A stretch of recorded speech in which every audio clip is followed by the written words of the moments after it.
This is a joint hearing or committee with Senate Finance and Senate Appropriations, and we have Chris Doss, who's here from the RAND Corporation, who has made himself available to answer questions regarding the financing study that has just been presented to the various committees, 4 committees, in the last hour or so. So this is the opportunity to ask any clarifying questions or general questions that anyone might have regarding the work that we have here and the estimates, the methodology, and so. Oh, Keisha, you're welcome to please come in. Okay, should I get the rest of my? No, they don't want to, but we'd love to have you.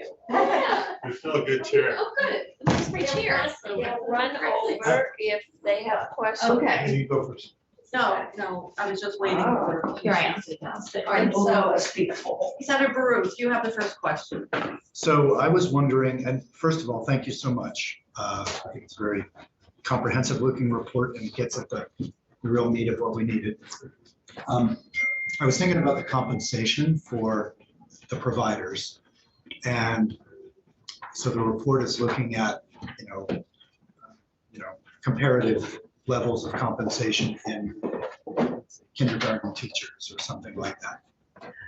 What is the thinking about what happens, were we to set a level of compensation and then fund that level of compensation? What was the thinking about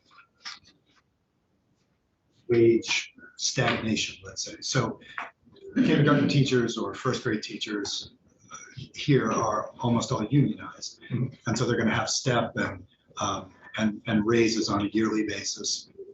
So you're going to have this, immediate disparity unless there's some means of projecting a graduation on the provider side. So I didn't see that in the report. I saw it sort of moving to one place. Yeah, that's a great question. I also want to note that my colleagues, Lynn, Carolee, and Aaron Strong, they're joining us via Zoom, and so I will also pass it to them to have a chance to answer. But thank you as well to both of you for making yourself available. No, I mean, it's a great question. And so the report, really tried to talk about the beginning of what an ECE system would look like, right? So we have a situation now where ECE providers are compensated at a very low level. And like Act 45 said, how do we get that to be more on par? So there are differences between the ECE sector and the K-12 sector, like you said, primarily unionization. And so what we're trying to do is try to get that at the starting level. And then as time goes on, it would be incumbent upon Vermont to figure out how do we incentivize people to continue that pay growth, to make sure that they are continue to be compensated at that comparable level, like you said, to avoid that wage stagnation. So the goal of the study was how do we get to the beginning point, and then what are the effects 5 years on? That was kind of the spirit of Act 45, and that's the spirit that we undertook. It didn't touch on that. How do you continue that beyond that? Because that wasn't quite in the scope of the act. And not to interrupt you, but your projections then and the follow-on effects for 5 years, does it treat that compensation level as static for the 5 years? It does, but Aaron, I'll let you to do that. But yeah, but we bring it up and then we say in the next 5 years, given this kind of bundle of a compensation, how does it all work? Yeah. Yeah, so this is Aaron Strong. The one way to think about this is we're projecting it out in real terms, if that means anything, rather than nominal terms. And so, yes, over time, those increases in wages will be incorporated because the wage payments are in real terms. So it should increase with inflation. Okay, if you could say the same thing but not use real and nominal, what do those mean? So in what we've done is we've done all of our estimates using 2019 data, projected them out to 2022 using the Northeast inflation numbers. And then from there, as we move forward, we're doing everything in 2022 dollars. In reality, those dollars, because of inflation would become more money. So if you were compensated, let's just random, if you were compensated $50,000 in 2022, next year, assuming a 3% increase in inflation, you would be compensated $51,500. So it's taking it into account. It's just sort of in the background. Okay, I get that. Thank you. So I do have a question. Whenever you say cost-based reimbursement, that means different things to different people, and there can be great variability in cost. We know that. Look at higher education and tuition. And so in healthcare, that is a common term, cost-based, but it gets into how you set that standard for what is recognizable cost for, in healthcare, it's an efficiently and effectively operated program. Would this envision a rate-setting mechanism that would recognize that increase in cost in this system as well? Now, we don't have that in our public system, K through 12. It's whatever the local budget is, and then and unlike the state budget, if the revenues are not performing at whatever that rate of cost, increase in cost, then the bottom default is an increase in property taxes, so that there's not an upper limit. It's whatever you vote, then the property taxes will be the way in which you get those necessary revenues.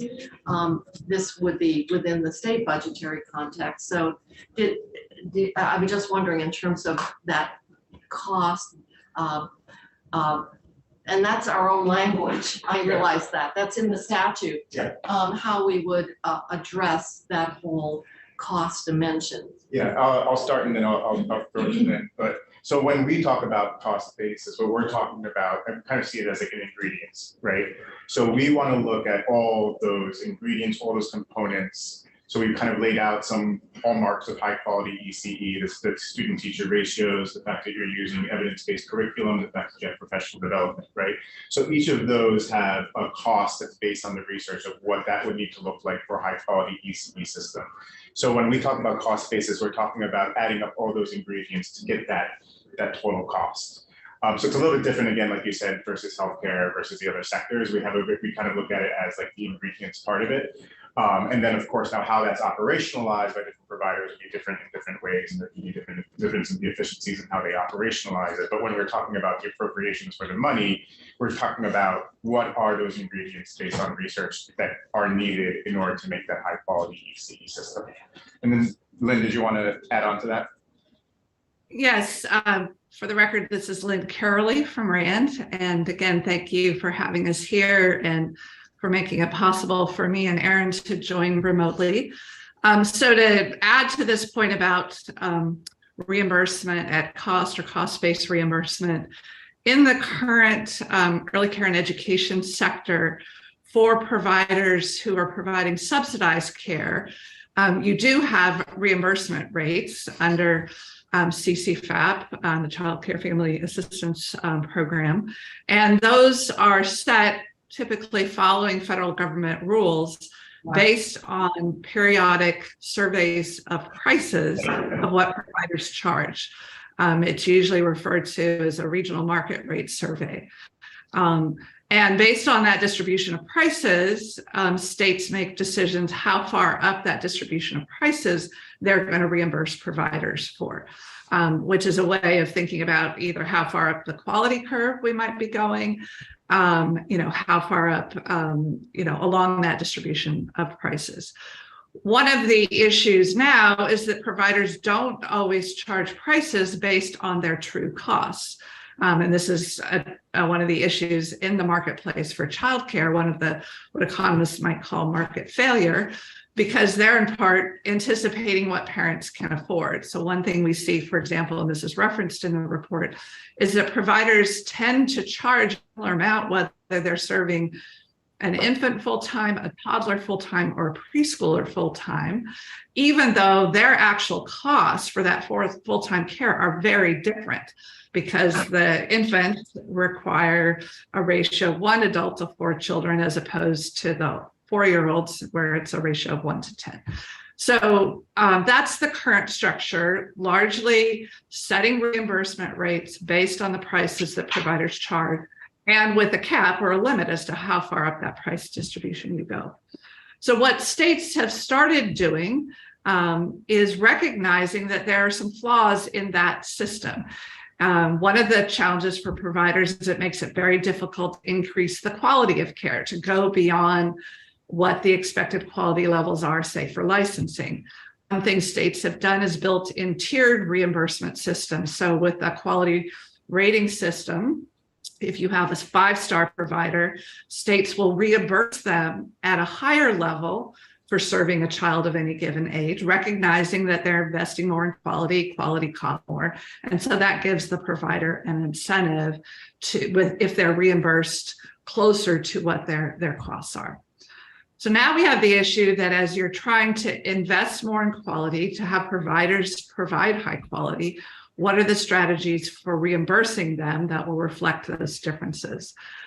So one thing states are doing is increasing, either across the board or again associated with quality rating systems, the reimbursement rates, not so much guided by prices, but taking into account the actual cost of care.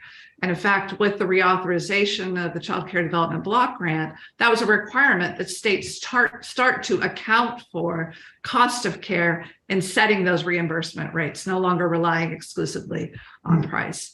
Another strategy that states are using, and this is one that states build into their underlying procurement systems, is to contract with individual providers to set a rate at which they will be reimbursed based upon their underlying cost structure. And having those contracts is one way, for example, of enforcing a salary scale. So you can say in your contract, we expect that you're going to be paying your classroom staff according to this schedule. You can define what costs are allowable and what's not allowable. You can account for the fact that some providers have to pay the full cost of the space that they use. Others might be getting subsidized space. Some own their own buildings and don't have a monthly mortgage. Others don't, they're paying a monthly rent.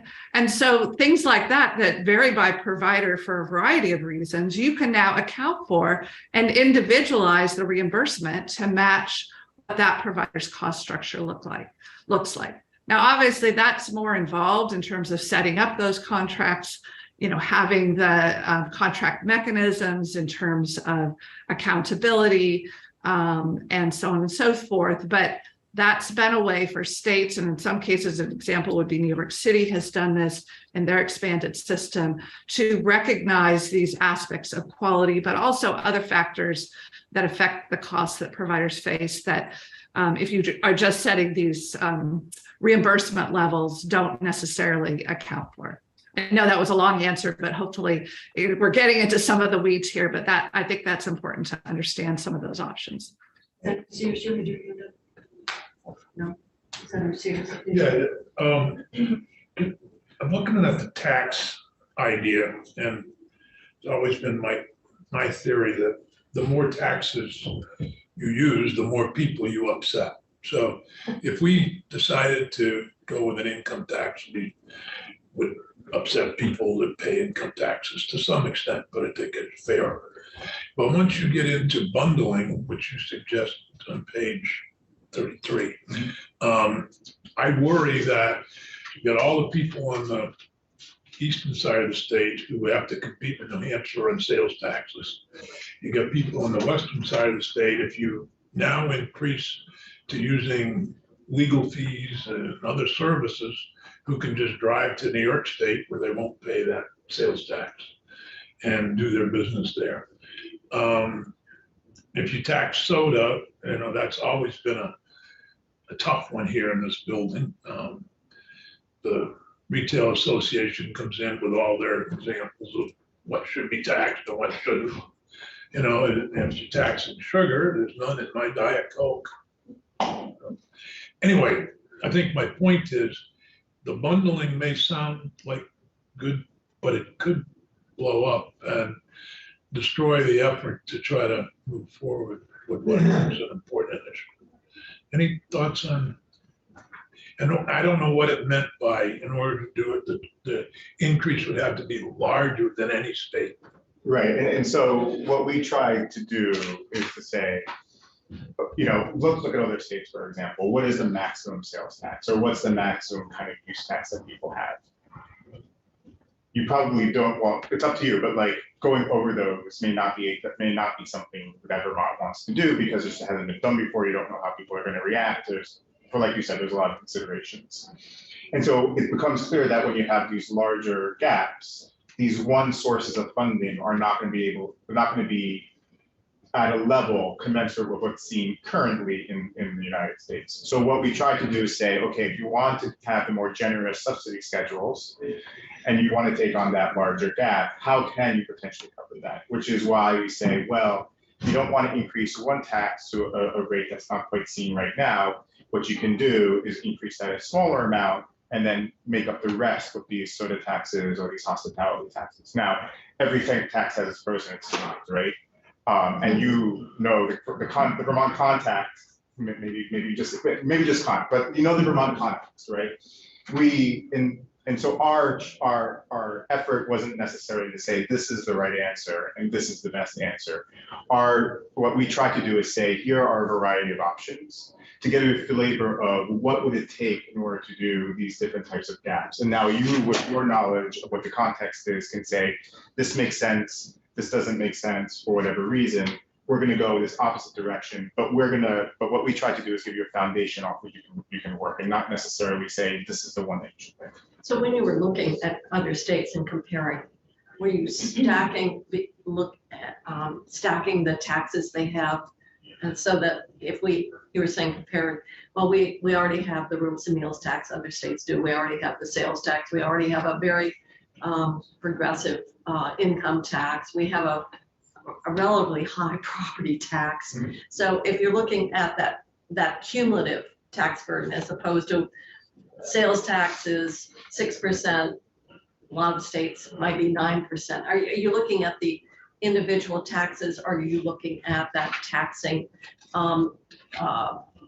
in aggregate as it relates to the individual taxpayer? So what we try to do is to say what individual level taxes that are currently in the United States, what are ways that in aggregate would get the gap, right? And so there has to be an aggregate tax burden when you bundle these different taxes, but our goal is to try to make sure that each of those components is at least within the bounds that are seen currently. And then I'll let Aaron speak to this, but when we modeled that aggregate burden, even in those bundles and in the larger gaps, we saw that the total economic welfare to the individual household is going to, the effect would be pretty small, meaning that their total economic welfare would stay about the same, a little bit less obviously, but not that much differently. And then Aaron, if you want to maybe provide that more insight on that. Yeah, I'll just provide a little bit more context. So what I think is a good starting point is slide 31, which goes through and gives some sort of base case scenarios. And so what we were trying to do with slide 31 was to say, given the landscape of what Vermont looks like, if we incrementally increase some of the taxes that you already have, or if we were to add different taxes, what are sort of the orders of magnitude that we would likely see from those changes in the tax structure? And when we looked at those incremental decisions across different things, what we saw was that no one instrument could likely get us to that $260 million. The other piece to keep in mind is that we're not just talking about taxes. That's where we had come in. And because we don't want to we don't have a best option, that there's also this idea of reallocation across the budget. And so are there ways that we can take money from other places and provide it for early childhood education because of this idea that taxes may not be the most popular thing in all of government. And so these are these sort of base cases or baseline cases are meant to give you an idea that, increasing your hospitality tax your meals and rooms tax is already relatively high compared to the rest of the United States. If we go up another percentage, what would that likely do?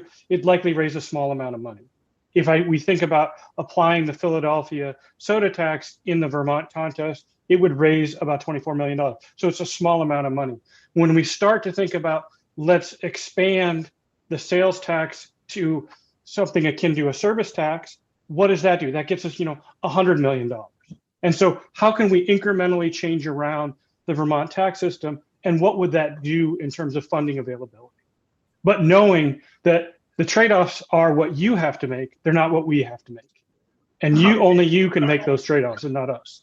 Yeah, I think that's way honest. I think Senator Starr and then Senator from Hinsdale. Well, I'm wondering what the object of what we're doing and what we're trying to solve. And I mean, I know the preschool or childcare people, they want to raise. But how many people work in that particular field at present? And it shows in the report that we would possibly gain 6,000 more workers. No, 600. 600. 2,800. That is the number, that's the total number of people available. Not all of them would choose to work. So when we estimate who would actually start working, it's around 6,000 to 2,800.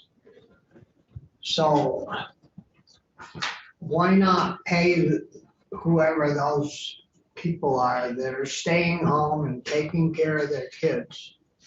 If you paid them, a stipend of a certain amount, let them take care of their own children. Early on, we were taught that children that stay with their parents and are raised by their parents do good and sometimes better than the ones that go to a paid daycare place. If we got them going to school already at the 4 years old, they're going to preschool. So that means there's only those that are, the mother should be with them or somebody should be with them until they're at least 6 months. I don't think you're asking a question, are you, Senator? Well, I'm trying to get some numbers to see if the difference between taking care of the children between 6 months old and 4 years old is worth the amount of money we're talking about trying to raise to pay it, or would it be cheaper to pay the family member to stay home and raise their own children?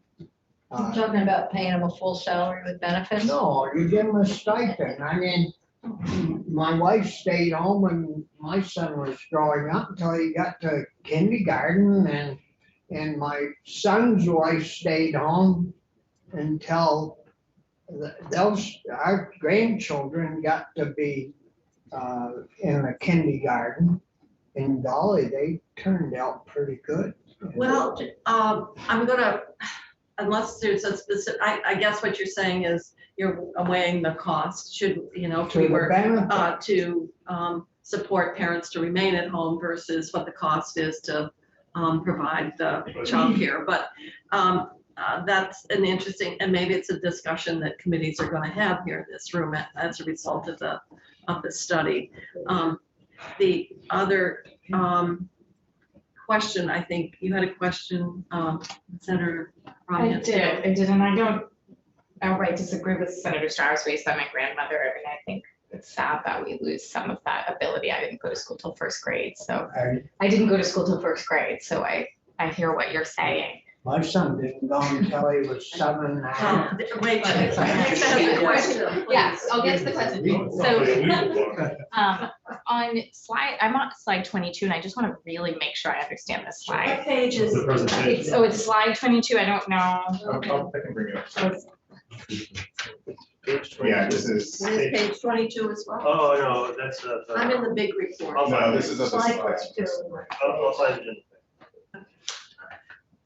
It's a little bit different than the big one. It's actually a little more complicated. This So is the 5 alternatives. that's the one. Yes. Oh, yeah.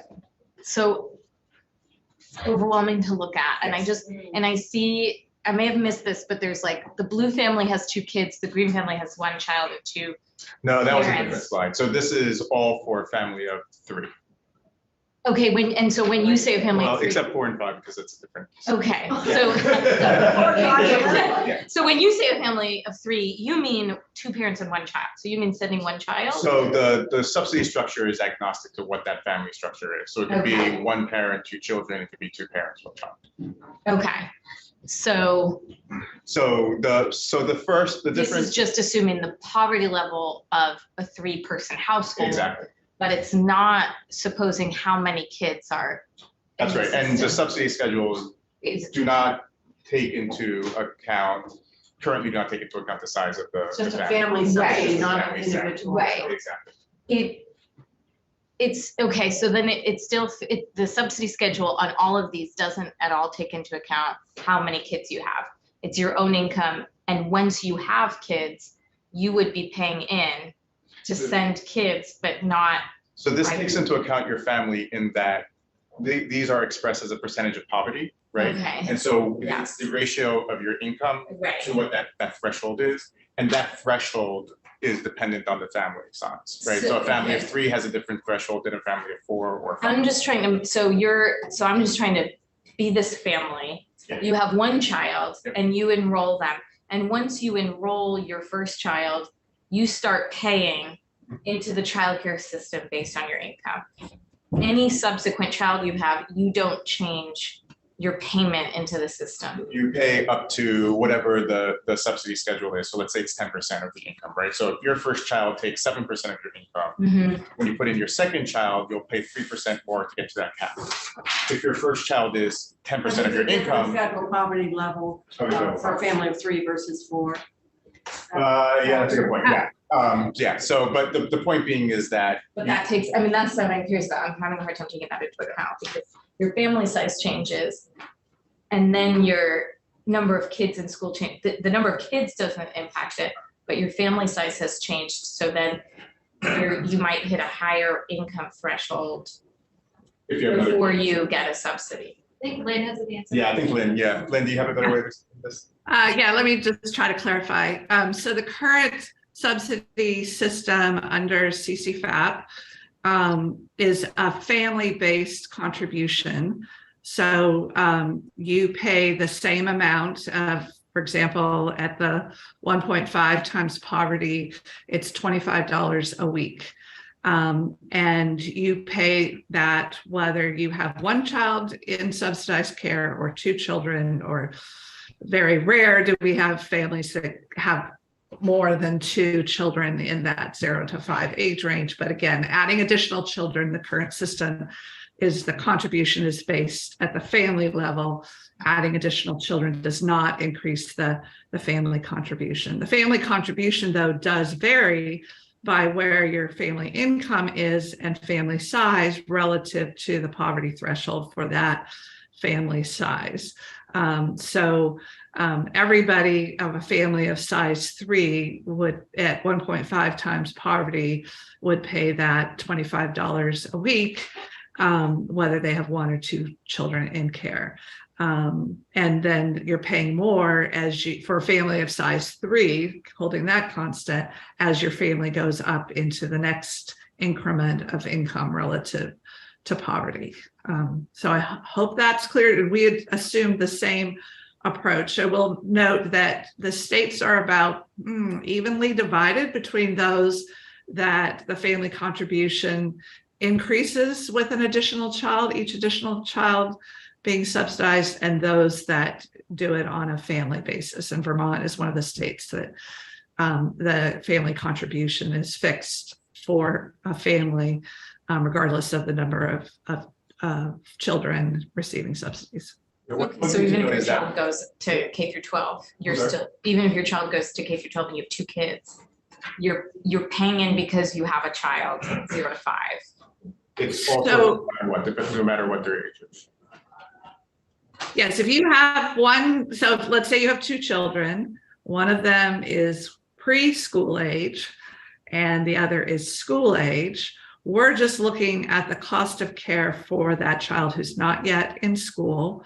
And and your contribution would be based on having that one child in a setting, and depending upon your income and family size and so on, you would be making a contribution. Separately, if you were to take up also the school age care part of the system, you could figure out how to integrate that into the existing subsidy schedule. We do happy to talk more about that. But yes, you would be paying that. So this is one of the reasons why in that chart where you saw a family of size 3, they were paying at any given income level a larger percentage of family income than a family of size 6. And that's because of the fact that for the same ratio of income to poverty, a larger family means a larger family income. But they're all paying $25 a week or $50 a week or $75, wherever they are on the schedule. We'll be having more Okay, detailed yeah. conversation as it, obviously there's a lot of complexity and if your income doesn't change and your family size does increase, then you have a different federal poverty level. Yeah, your income ratio always go down. If your family increases, right, it's more generous for larger families. Right. So if your income stays the same, but your family increases, you're effectively going down. So you'll never pay more, right? Because you'll actually be, as far as the federal government guidelines, lower on that scale. So what I think I'm struggling with looking at this is that you can't fully compare schedules 1 through 3 to schedules 4 and 5. Yeah, because what schedules 4 and 5 do is that it's just going to be a percentage of your income. Right. That's it. As opposed to 1 through 3, which say you pay $25 if you fall in this bucket versus $50 if you fall in this other bucket. So one's a percentage of income, one versus one's a flat fee based on where you are. So the current system is that flat fee. Okay. But we gave you options, like Lynn said, there's some states that are going, instead of this flat fee, it's just a percentage of your income. But on the next page, you put the alternative 2 in yellow. Was that? That's because that's what we, in this slide, cost out. You just used it as an example. It wasn't the one that you think is preferred because you can't really compare it to some of the other. Right, so we gave you different options for you to consider. We use that one just as the kind of example scenario. Yes, go ahead. And if I could just add one other point. So they are comparable in the sense that you could take a family with a given configuration and income and ask what their contribution would be under each of those schedules.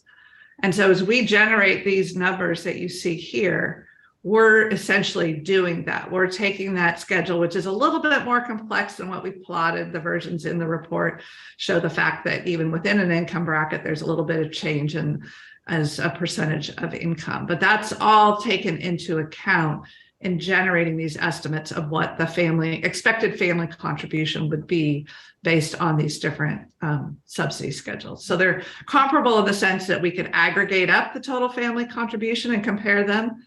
You could compare them in the context of looking at any given family, their income, size, ages of children, and so on, and determine what they would pay under these different schedules. So you have one follow-up and then Senator Westman.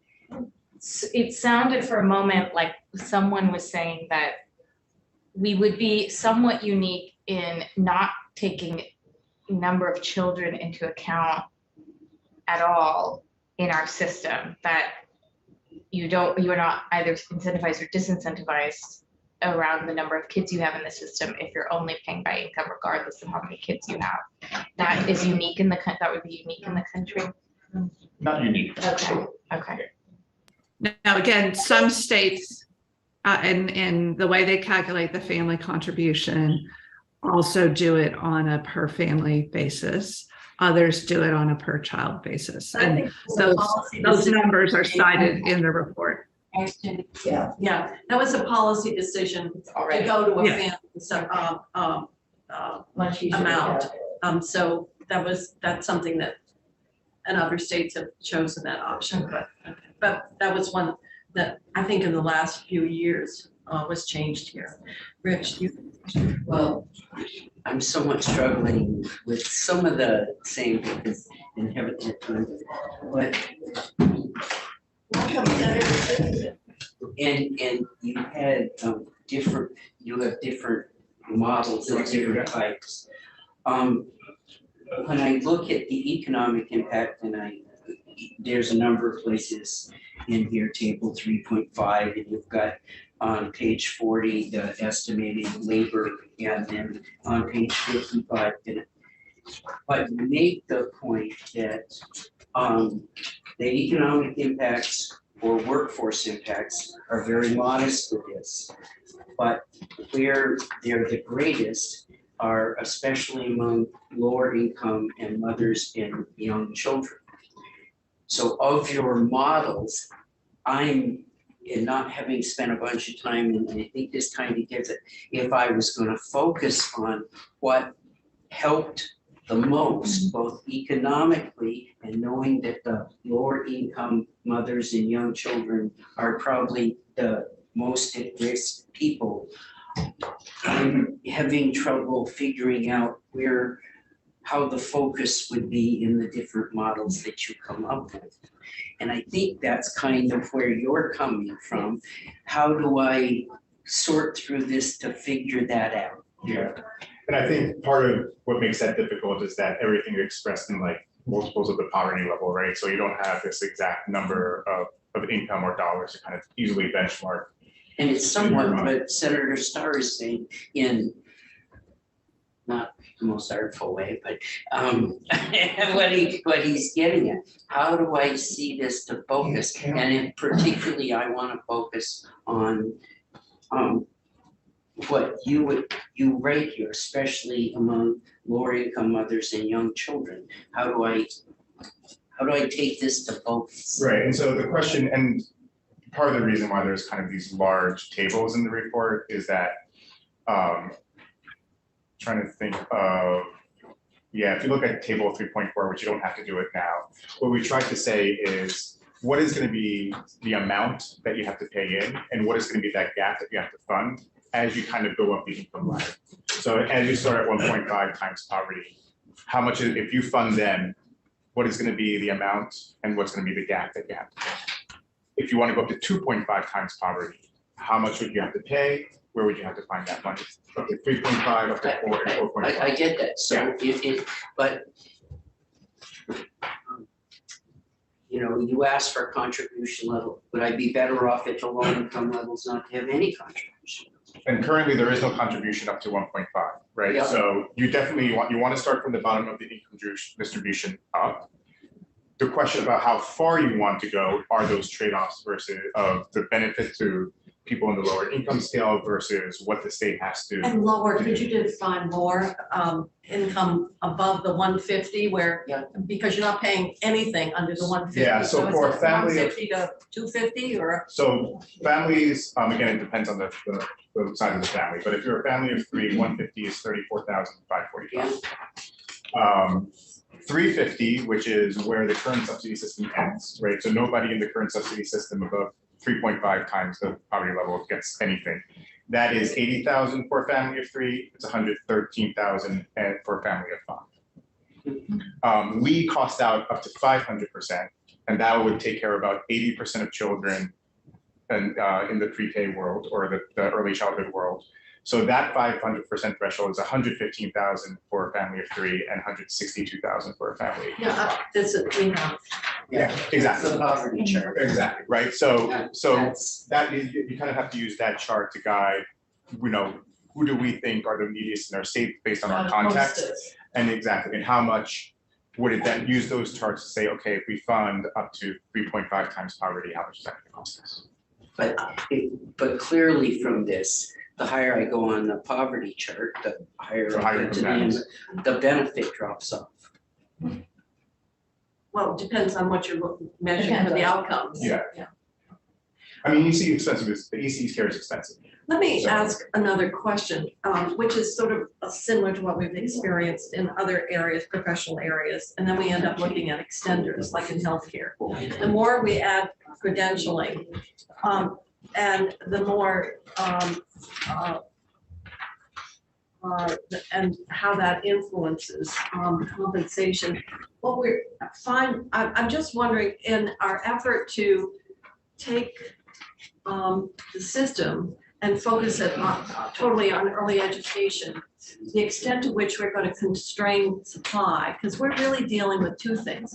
One of which is we don't have the number of providers. The question then becomes, in this workforce where their shortage is pervasive, whether the compensation here, and because schools are having trouble recruiting too, are we actually for infant care, so much infant care is really the personal care, the nurturing, et cetera. Are we, by saying the minimum requirements here are going to have a 2-year degree, are we in fact going to end up constraining or exacerbating our problem with supply? Because a number of families, in fact, will pull together and hire a nanny.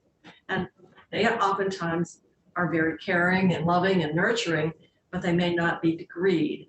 So I'm just wondering that interplay between the more we focus on the credentials, and which we've done in other healthcare, then you run into, well, how do we extend? What do we have for extender capacity? And so in schools, our paraeducators aren't required to have 2 years. So I'm just wondering, in terms of looking at the fact that we have inadequate supply today, the extent to which the interplay between the desired level of training here will impact the choices families have or maybe not have at all. So that's a question that I'll go to Senator Lyons. Well, yeah, it's a question. I want to add into that question how that type of training affects quality of care and sort of the neurodevelopmental issues around the Brain development before 3. all of that, you know, and saccadic eye movements and all those things that are critically important. So I think, I don't know, Lynn. I'll start with Lynn. I'll start and then Lynn. Yeah. I mean, it's a multifaceted question. So, Yeah. so I think one thing to realize is that the ECE sector has a tougher labor market, a higher shortage, right? And one of the reasons, particularly since COVID, and one of the reasons, more so than the K-12 system, which also has that problem.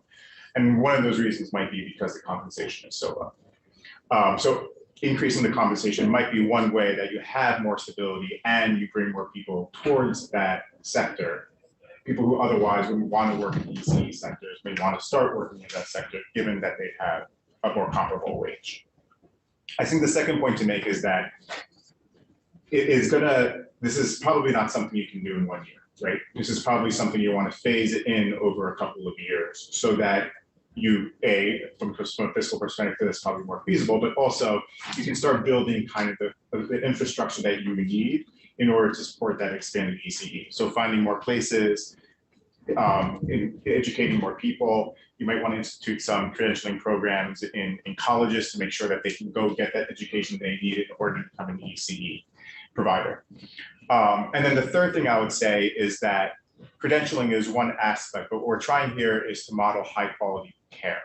So, and that high quality care is more than just having a nurturing adult in the room. It gets to more what Senator Lyons would say is nurturing child development. So one of the reasons why you want to have somebody with the degrees is that they learn the science behind child development, so that they then learn what interactions help support that development of the child before 3 or before 5. So it's about providing a higher level of care than just having an adult, even a nurturing adult in the room. And then Lynn, I'll let you add to that.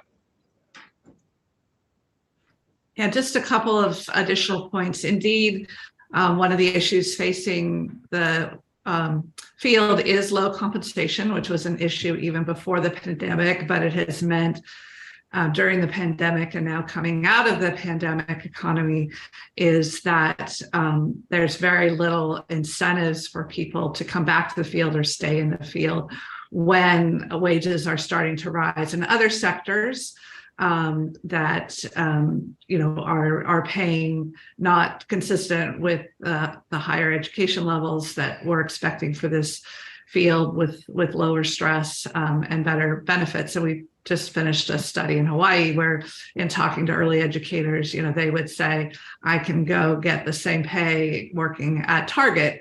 And it's less stress. And until you're going to recognize the skills and competencies that I bring then it's not worth it for me to stay in the field.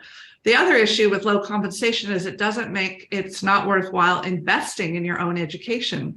Most of us invested in education expecting that with that education, we would get more return in the labor market, which would pay back that initial investment of education.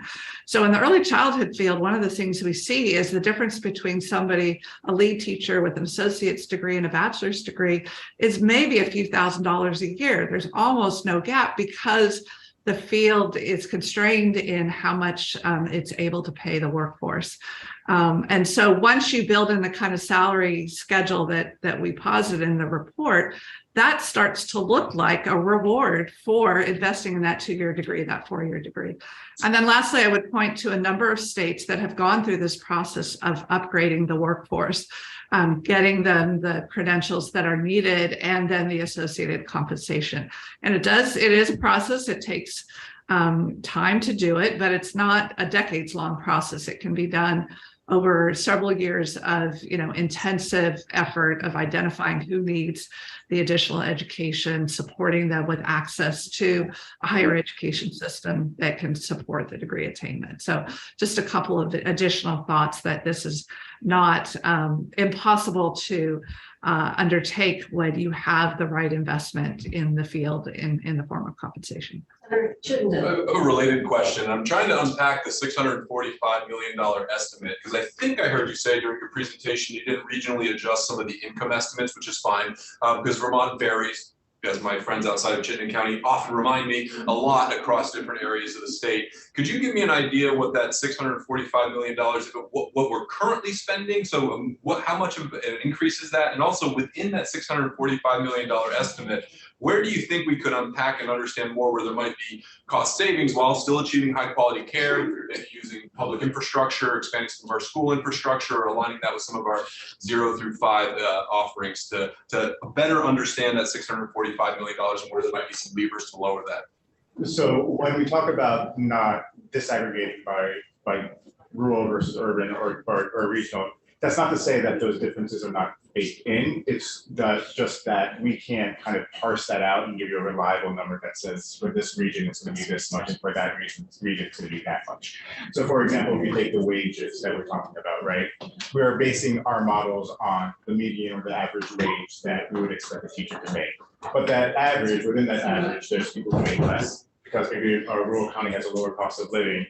And there's going to be people that have more because a city has a higher cost of living, but on average it collapses down to that one number that we use, right? So underlying a lot of these averages are that variation in the regions. It's just that we can't kind of pull out these numbers by those regions because the data is just, there's less people in rural areas, so it makes the data sparser, which makes our estimates a little bit harder to disseminate. So the $645 million is well, everything, right? And then what we did in the report was take out the $125 million that's currently in the system from federal and state funds. And then based on this, the different salaries or income contribution schedules, we took out how much families would pay. And so that gap is what's left. It is hard to say if you can kind of trim that number. So if, for example, you want to, something that Lynn said earlier is that you can make contracts with people based on for the provider based on their circumstance, right? So for example, if you want to contract with somebody in a school-based setting and you want to have them pay based on their costs for providing that high quality care, that might look different if they don't have to pay for the building versus somebody else, right? So I think that starts getting into the mechanisms that you all have to consider in order to try to extract as many cost savings as possible. But that wasn't, those types of contracts we didn't model out because those are policy decisions.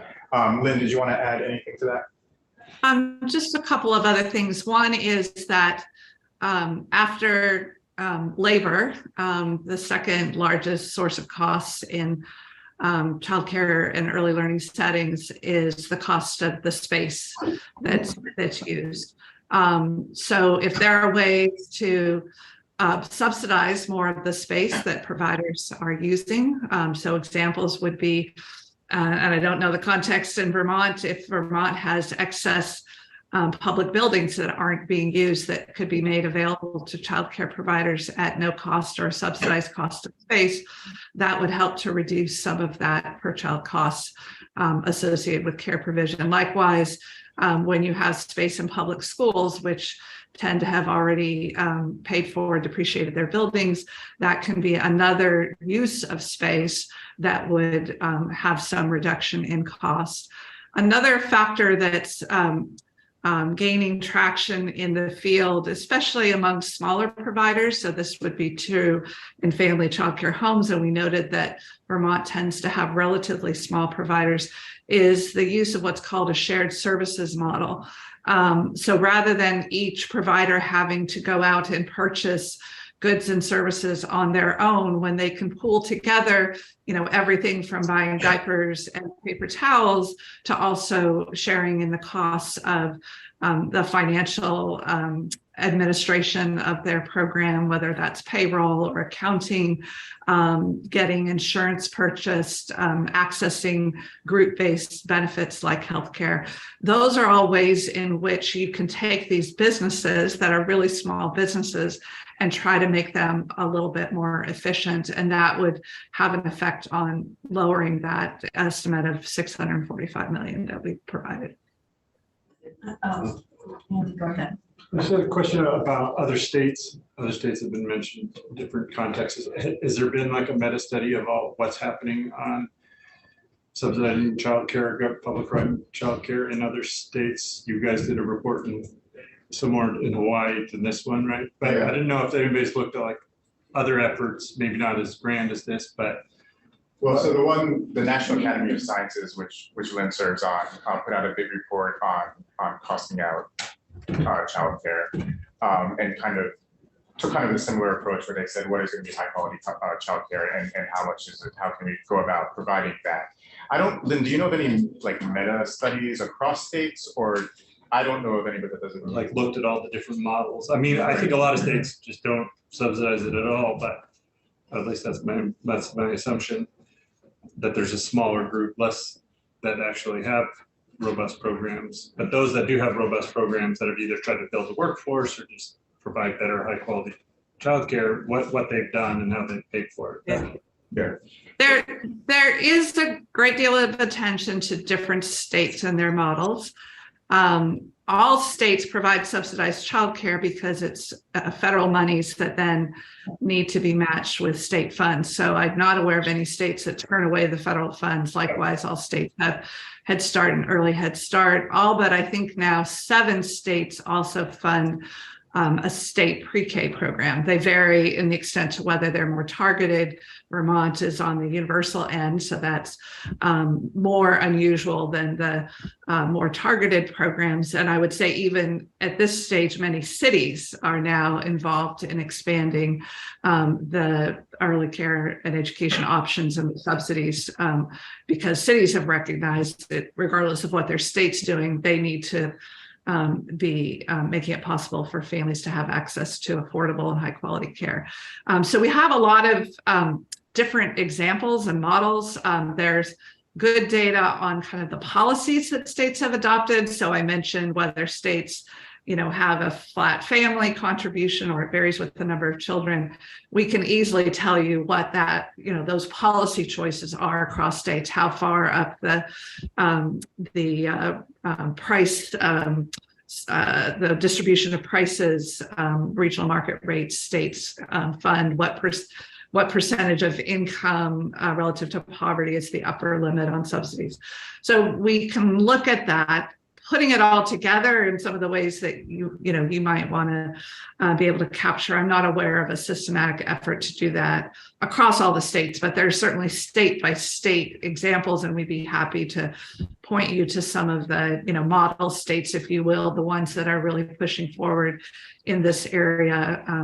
Although not a state, I think one of the jurisdictions that's really pushing the envelope would be Washington, D.C., where they are putting in place a comprehensive compensation schedule of cash and benefits across the birth to 5 continuum. They have essentially universal subsidies as well. So they're the jurisdiction that in many ways is looked to now as sort of pushing the envelope the furthest. But there are other examples, if not states, then, cities like New York City or San Antonio and Denver and Seattle and, long list, San Francisco of these cities that have been also pushing out the extent to which that they have these subsidies in place and promoting high quality and a well-compensated workforce at the same time.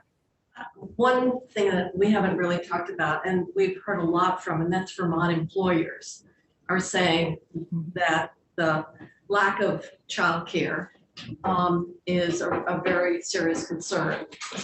And I'm just wondering, in looking at this, and it probably is difficult to do, but if in fact having a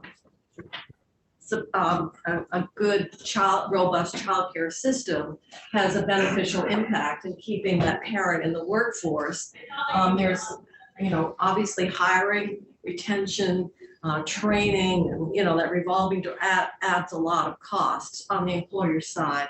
Is there any way that you can quantify? In other words, so much of what we're experiencing now is not only the cost of the care and the lack of access. I mean, people are arranging slots before they even, And paying for it. and paying for it before they have the children. But employers are saying, we need to keep that parent in the workforce, and we have an investment in training. So is there, in your analysis, any way of attributing what are those benefits that might be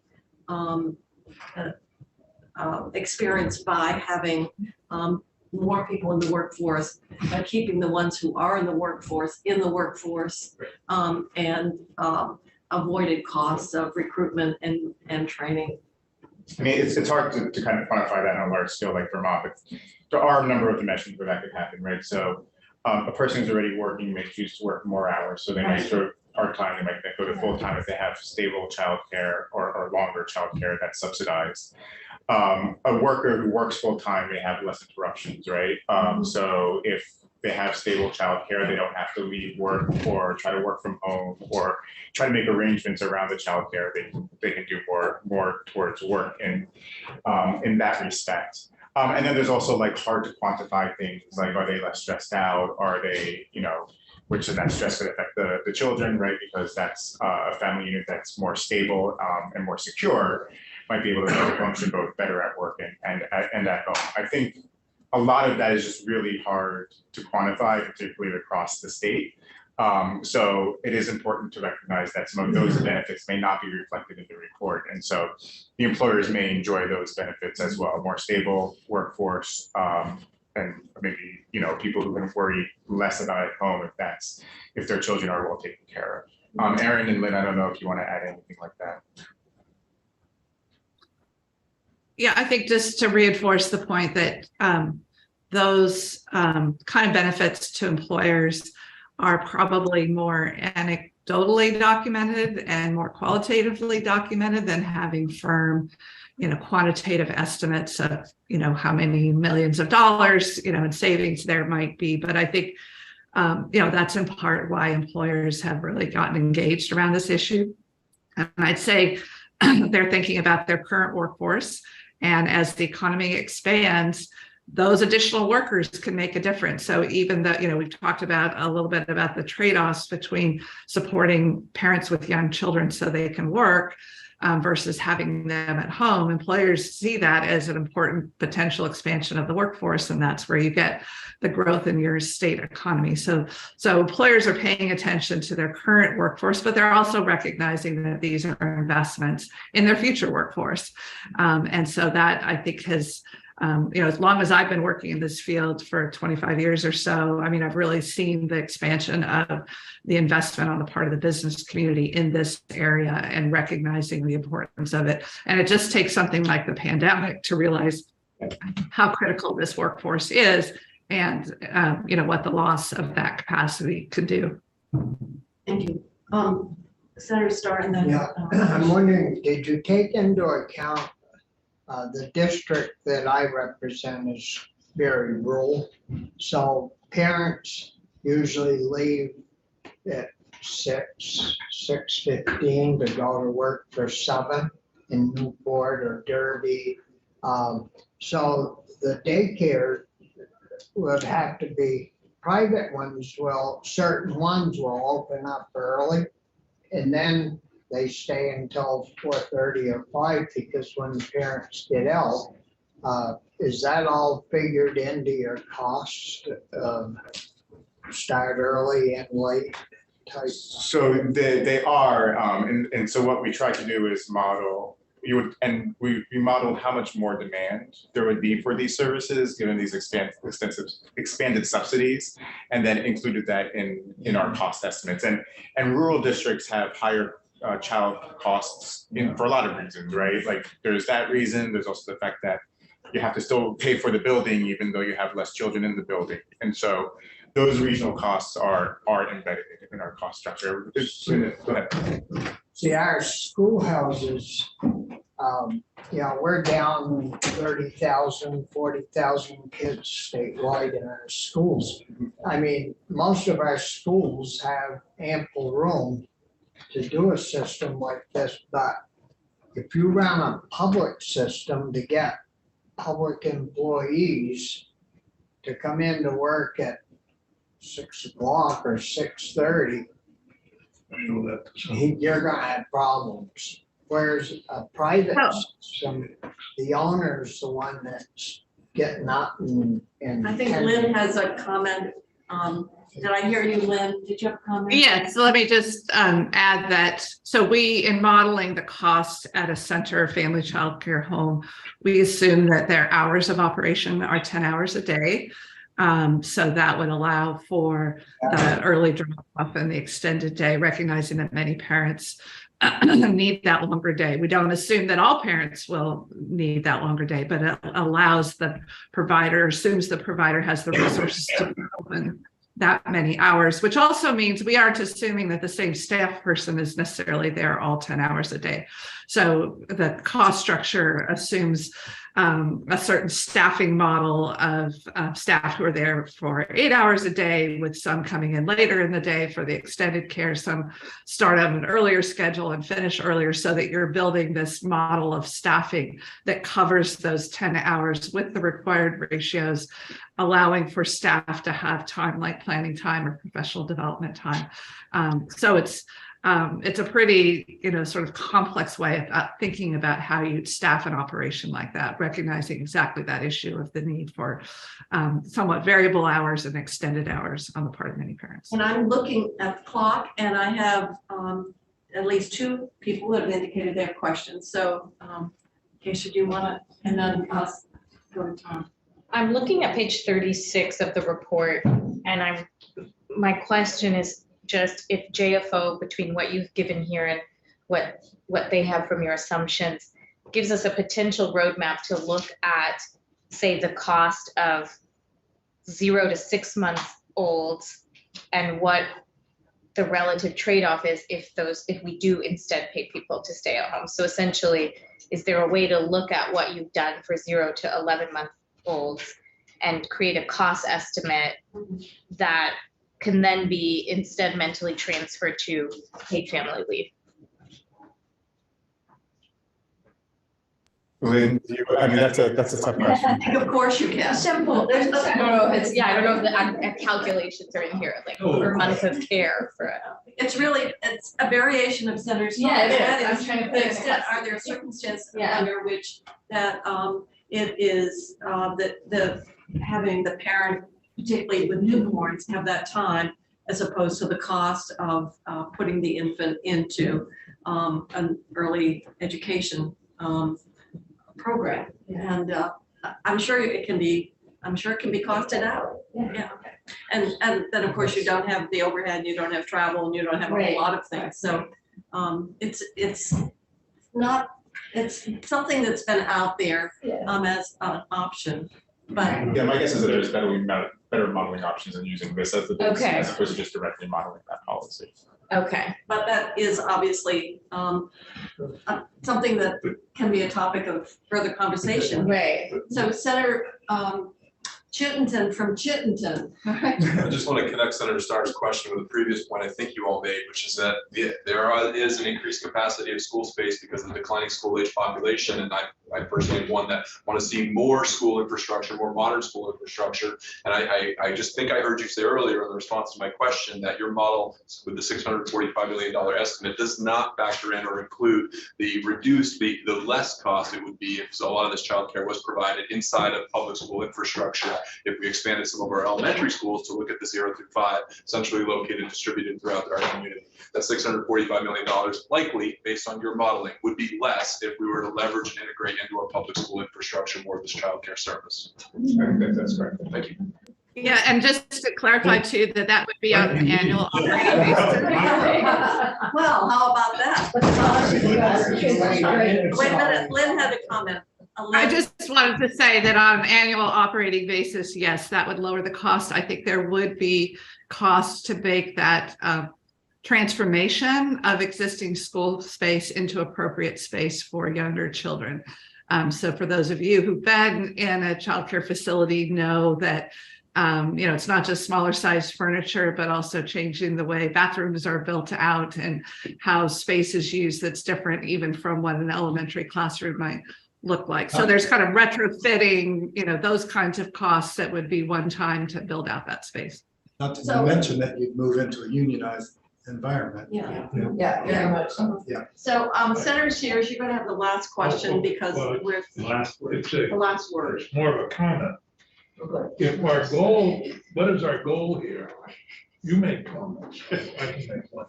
Our goal here is to get a more comfortable workforce. That's what I've heard from my employers.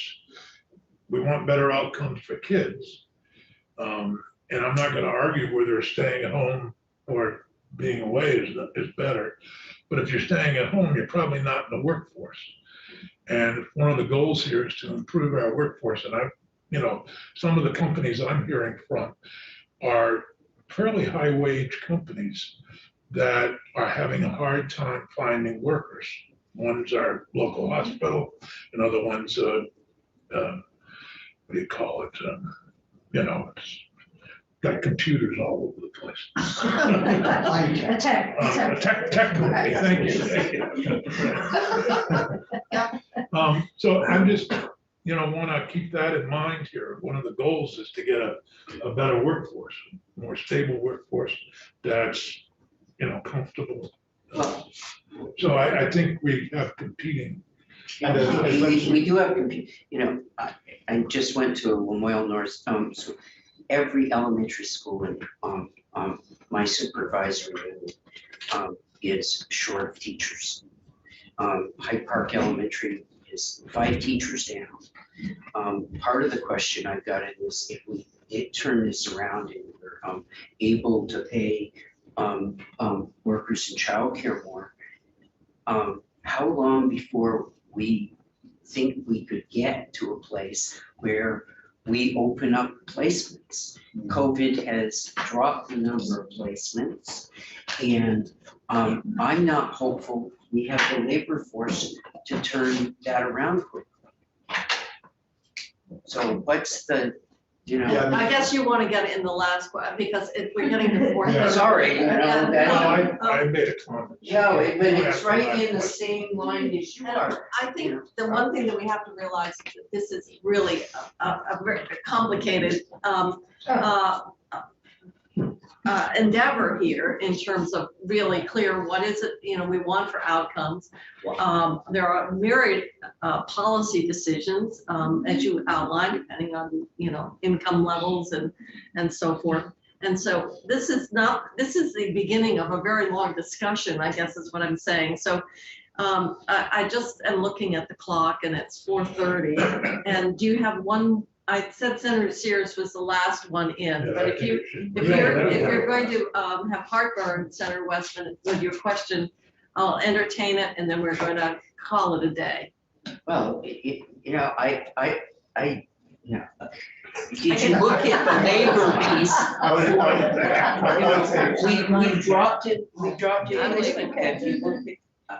In other if- words, is the workforce shortage acuity that much greater in this particular area than in other areas of workforce that we're? I mean, it is, like Lynn said, it is in part because of the low compensation, right? And but what something else that Lynn said, and I was thinking two things, is one that it's gonna have to be, you build this up over time. The time horizon, like let's say it's not 10 years, but it's, yeah, it's a shorter time horizon than like a 10 years, but it can be done. It's gonna be an intense process, but if you do it and deliberatively intensely, it can be done within a shorter time horizon. And the other point I'd say about the employer piece is that this can also be seen as an investment in the future of Vermont's workforce, and that there's a lot of evidence that high quality early childhood educations have positive outcomes, more employment, less less special education placement. A lot of these long-term outcomes for kids who then become that next generation of employers.